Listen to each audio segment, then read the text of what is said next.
دشت تو دشت ہے دریا بھی نہ چھوڑے ہم نے، دشت تو دشت ہے دریا بھی نہ چھوڑے ہم نے، بحر ظلمات میں دوڑا دیے گھوڑے ہم نے۔ اور آج بھی ہو جو براہیم سا ایماں پیدا، آج بھی ہو جو براہیم سا ایماں پیدا، آگ کر سکتی ہے انداز گلستہ پیدا، آگ کر سکتی ہے انداز گلستہ پیدا۔ اسلامی تاریخ میں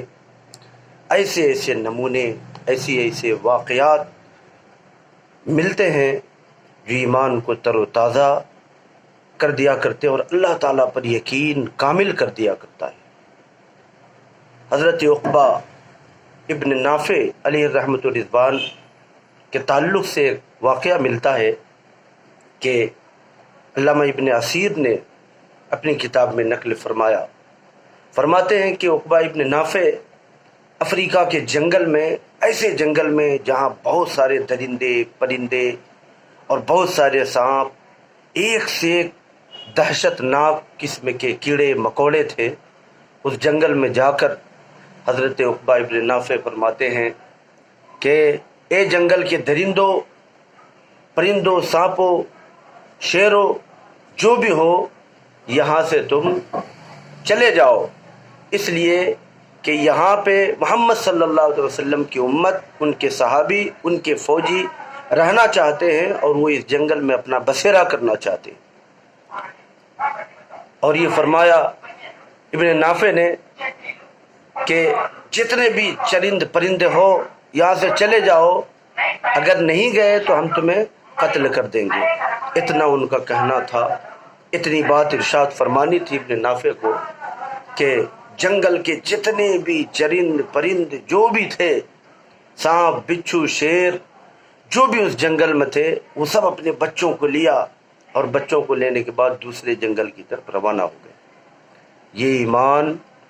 کی اتنی بڑی چاشنی تھی اور ان کے ایمان میں، ان کی بات میں اتنا اثر اللہ تبارک و تعالیٰ نے دیا تھا کہ آپ کی اتباع، آپ کی فرما برداری، آپ صحابہ اور آپ نیک لوگوں کی اتباع جنگل کے چرند اور پرند بھی کیا کرتے تھے۔ یہ اثر کیوں ہوتا تھا؟ یہ اثر ہوتا تھا اللہ تبارک و تعالیٰ کے دین پہ عمل کی وجہ سے، اللہ تعالیٰ کی امر بالمعروف پہ عمل کی وجہ سے، نہیں عن المنکر سے روکنے کی وجہ سے اللہ تبارک و تعالیٰ نے ان کی زبان میں یہ تاثیر دی تھی، اور اللہ تبارک و تعالیٰ نے ان کا خوف، ان کی دہشت پوری دنیا کے اوپر، پوری دنیا کے ہر شے پر رکھ دیا تھا کہ وہ جدھر جاتے کامیابی قدم چومتی تھی۔ اس لیے کہ جو بندہ اللہ سے ڈرتا ہے، پوری کائنات کے دل میں اللہ تعالیٰ اپنا اس بندے کا ڈر ڈال دیا کرتا ہے۔ لہذا ایمان افروز واقعہ ہے۔ حضرت سیدنا عمر فاروق رضی اللہ تعالیٰ عنہ کے تعلق سے ایک ایمان افروز واقعہ ملتا ہے کہ سیدنا عمر فاروق رضی اللہ تعالیٰ عنہ جب خلیفہ تھے، خلیفۃ المسلمین تھے، مصر فتح ہوا اور مصر میں حضرت عمر بن عبد العاص کو آپ نے گورنر مقرر فرما کر بھیج دیا۔ مصر کی حالت یہ تھی کہ دریائے نیل میں ہر سال قحط سالی ہو جاتی تھی، پانی رک جاتا تھا اور دریائے نیل خشک ہو جاتا تھا۔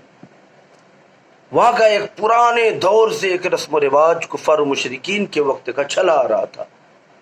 کہ جب بھی دریائے نیل خشک ہوتا تو وہاں پہ کفار و مشرکین کا ایک طریقہ تھا کہ وہ دریائے نیل میں ایک جوان عورت کو، خوبصورت عورت کو وہ قتل کر کے وہ دریائے نیل کے حوالے کر دیتا تھا، بھیٹ چڑھا دیتا تھا۔ اس کے بعد دریائے نیل کیا ہوتا؟ جاری ہوتا۔ یہ ہر سال کا ایک معمول بن گیا تھا۔ جب عمر فاروق رضی اللہ تعالیٰ عنہ کے زمانے میں بھی ایسا ہوا تو لوگوں نے حضرت عمر بن عاص کو لوگوں نے مشورہ دیا کہ دیکھیے دریائے نیل کا یہ معاملہ ہے کہ اگر یہ خشک ہو جائے تو اس میں ایک حسین، ایک خوبصورت لڑکی کو قتل کر کے اس میں ڈال دیا جاتا ہے، اس کی بھیٹ چڑھائی جاتی ہے، تب اس کے بعد یہ دریائے نیل جاری ہوتا ہے۔ حضرت عمر بن عاص نے فرمایا کہ یہ کفار مشرکین کا طریقہ ہے، یہ اسلام میں نحوست نہیں ہوتی، اسلام میں اس بات کا کوئی ثبوت نہیں ہے۔ پھر بھی حضرت عمر بن عاص نے فرمایا کہ میں اپنے امیر المومنین سے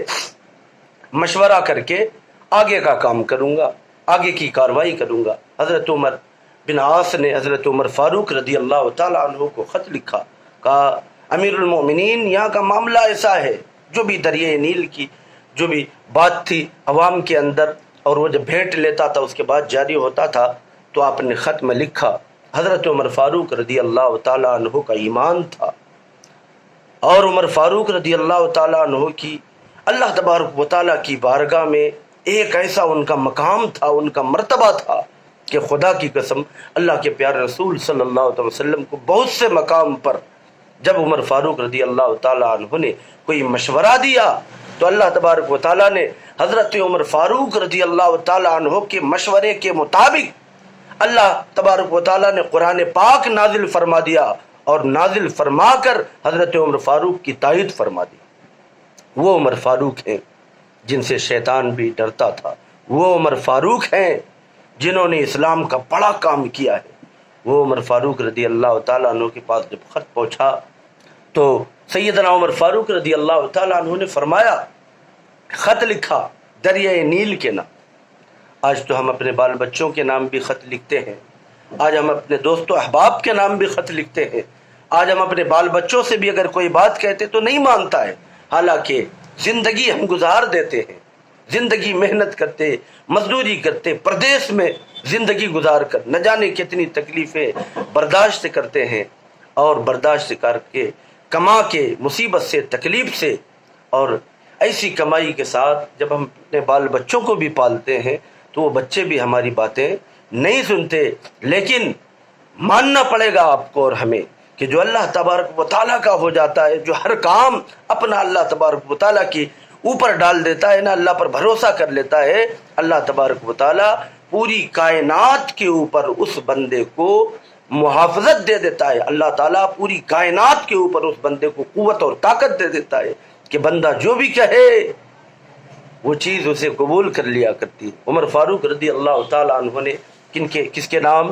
دریائے نیل کے نام خط لکھا، اور خط کیا لکھا کہ دریائے نیل، اگر تم یہ خط اللہ کے بندے عمر فاروق کی جانب سے دریائے نیل کے نام،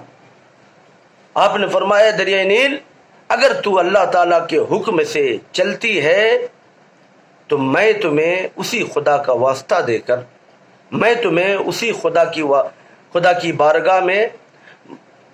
میں تمہیں اللہ کا واسطہ دے کر کہتا ہوں کہ دریائے نیل اگر اللہ کے حکم سے جاری ہوتی ہے تو جاری ہو جا،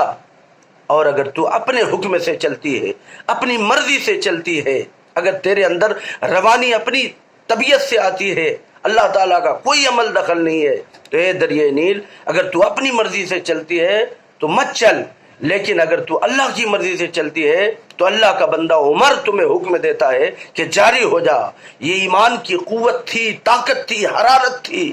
یہ اسلام کا شعار تھا، اسلام پر چلنے کی طاقت تھی کہ عمر فاروق نے جب دریائے نیل کو یہ خط لکھا، اور وہ خط جب عمر ابن عاص کے پاس پہنچا تو انہوں نے وہ خط کو لے جا کر دریائے نیل میں ڈال دیا۔ ڈالنا تھا کہ وہ جو پانی رکا ہوا تھا، موجیں رکے ہوئی تھی، پانی نہیں چل رہا تھا، خدا کی قسم عمر کا خط جیسے دریائے نیل میں گیا، اللہ کے حکم سے پانی جاری ہو گیا۔ یہ ایمان کی قوت ہے، یہ طاقت ہے۔ ایمان اگر انسان کے اندر ہو تو اللہ تعالیٰ کامیابی عطا فرماتا ہے۔ پکا ایمان ہو، اللہ پر یقین ہو، تو جب اللہ پر یقین ہوتا ہے تو اللہ تبارک و تعالیٰ ان کاموں کو مکمل فرماتا ہے۔